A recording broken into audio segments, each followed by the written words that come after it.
Well, it's hard for me to go against anybody that's training at Jackson. You know, you gotta respect, you know what I'm saying, the camaraderie.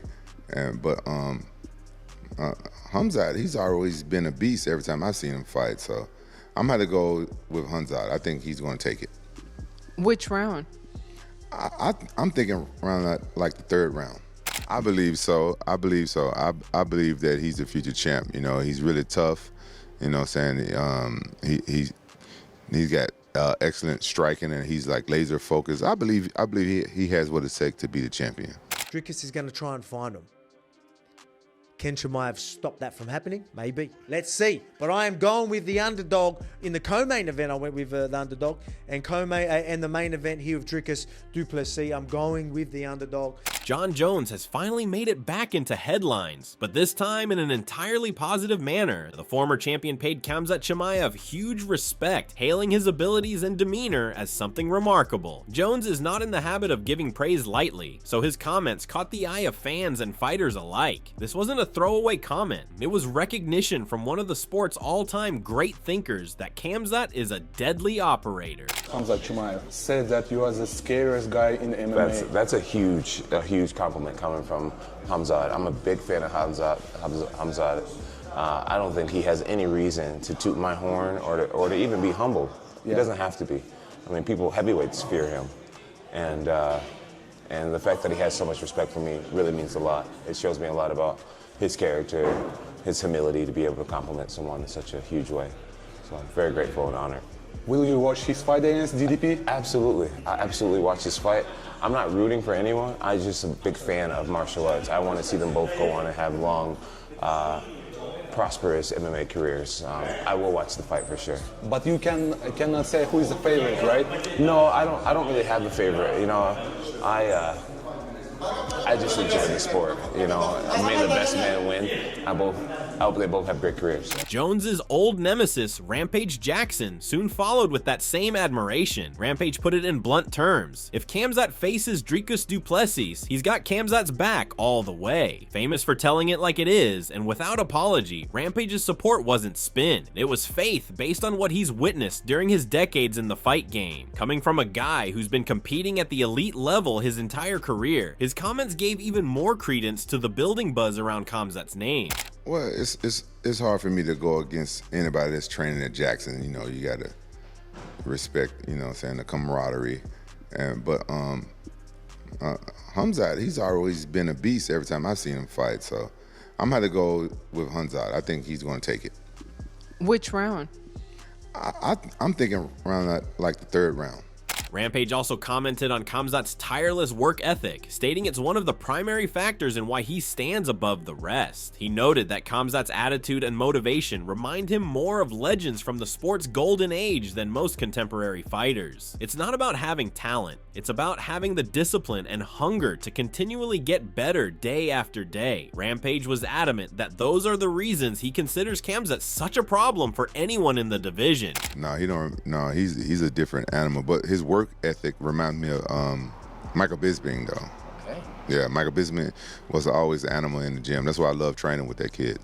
Rampage was even more certain after seeing Khamzat firsthand at the Jackson facility. He called Khamzat's attention and preparation championship ready, stating he now possesses all the weapons required to win UFC gold. It wasn't so much the physical skills he was impressed with, but the mental acuity Khamzat showed in training. In Rampage's view, when a fighter possesses both the physical weaponry and the mental strategy under control, the championship becomes a question of when rather than if. I believe so. I believe that he's the future champ. You know, he's really tough.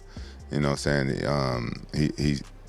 He's got excellent striking, and he's like laser focused. I believe he has what it takes to be the champion. Training alongside Khamzat at Jackson, TJ Dillashaw also had something to say regarding what he's seen firsthand. The ex-bantamweight champion explained Khamzat has become so good that the championship is almost a certainty. Dillashaw went on to say that the way in which skill, physicality, and mentality all come together in one fighter is something you don't usually see. He feels Khamzat is currently working on a level that will be almost impossible for anyone else to replicate the moment he gets back in the octagon. Chimaev, just feel the energy he's got going going on right now. He's got his whole team out here at the Jackson Media House doing his workouts, and everyone's behind him, everyone's supporting him. You can just feel the energy in the room. He's pushing hard rounds. I think he did like 8 rounds of mitts after he did grappling. So the guy's in tip-top shape, great grappling techniques he went over, and then, you know, crushed mitts. So he's definitely in championship shape already. Seconding all that hype was Khamzat's jiu-jitsu instructor Bernardo Tavares, who emphasized that this is not hype. Khamzat is getting better every day, peaking each day, improving his game in every aspect, said Tavares. The coach highlighted the technical leaps Khamzat has made in recent months, especially on the ground. Tavares said that at this rate, Khamzat isn't just closing gaps. He's creating new advantages that will be extremely hard for opponents like Dricus du Plessis to handle inside the cage. We have another 2 weeks of really hard training, you know, and Khamzat is almost like on the peaking of his physical training and his training camp, and it's been amazing to see all his coaches coming together. And he's been training with Coach Cal, you know, like Arman took him over there, and he's been doing a great experience, just not on the physical training but at the recovery. And I feel like that helped him a lot, that recovery part and that guidance that Arman put it and gave to Chimaev. So it's really nice that he's been here already for like 4 or 5 weeks, and it's like he's been fine, nothing happened, you know. His physical is just peaking every day, every week, and it's like more and more and more. So it's like, it's gonna be really nice to see how he's do the transition to the cage when it comes to fight day. At the same time, Arman Tsarukyan, who is in negotiations for a lightweight title fight, is also training alongside Khamzat and discussed the intense preparation that is going into this fight. He said that all the staff, facilities, and training partners at Jackson are dedicated to creating the best possible version of Khamzat. Arman noted that this kind of organization and work isn't something you witness for any bout. It's a preparation reserved for fighters pursuing legacy-defining wins. Выходит на пик, так как он любит очень много тренироваться, его на тренировках надо останавливать. Он, допустим, поспарринговал, идет там мешок бьет, потом лапы бьет, потом пойдет штангу покачается. То есть он из тех парней, которого нужно остановить и сказать: все, Хамзат, порастягивайся и уходи. Его проверяют каждый день, его восстановление. Он встает, и есть монитор, где показывает его восстановление каждое утро. И если он находится в яме, то из ямы вытаскивают, дают больше отдохнуть, и чтобы он был свежий, мог выполнить. Потому что ты, если придешь перетренированный на спарринг, ты не сможешь отработать.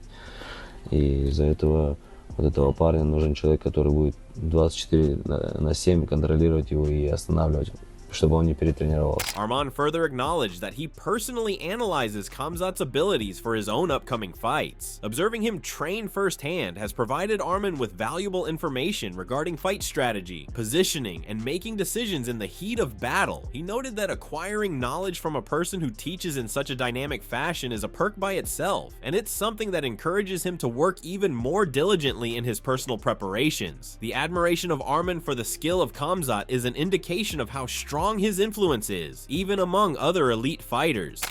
Out here in Los Angeles as he prepares for the title fight, what has it been like being part of this camp for such a big fight for him? It's very good to be on his team, you know, and to help him as much as possible, and to learn something new from him, because he's such a high-level fighter, and his striking is good, wrestling is good, you know. I watch his sparrings and like to get some techniques from him, you know, and like to my future fights. Anthony Hernandez was also supporting Khamzat in joining the list of fighters favoring him over Dricus du Plessis. This wave of support from active fighters reflects the confidence many have in Khamzat's current form. When fellow professionals side with a fighter this strongly, it's often because they've seen things behind the scenes that fans haven't. Hernandez's backing is yet another sign that many inside the sport believe Khamzat has what it takes to win. Middleweight title on the line between Dricus and Khamzat. How do you see it playing out?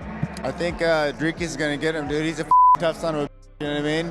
He doesn't gas out, and then, like I've said with Kazmat, I've never seen him like fight like a legit 185. I mean, Whitaker, yeah, but like besides that, everyone else is like 155ers coming up and.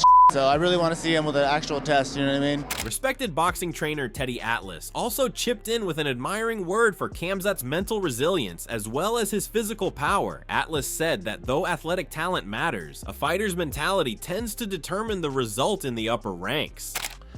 Chimaev is so strong. He is so freaking strong.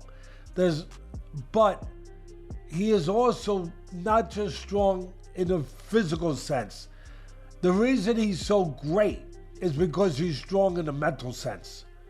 We've seen plenty of guys strong physically, but mentally, that's where their undoing comes.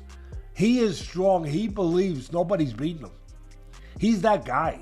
He is that strong mentally. While he did mention that Khamzat possesses the psychological makeup to excel when under pressure, Atlas did not rule out Dricus du Plessis, stating that the DDP also has the potential to achieve that championship status if he keeps developing his own game. Makeup to match the physical. Du Plessis does.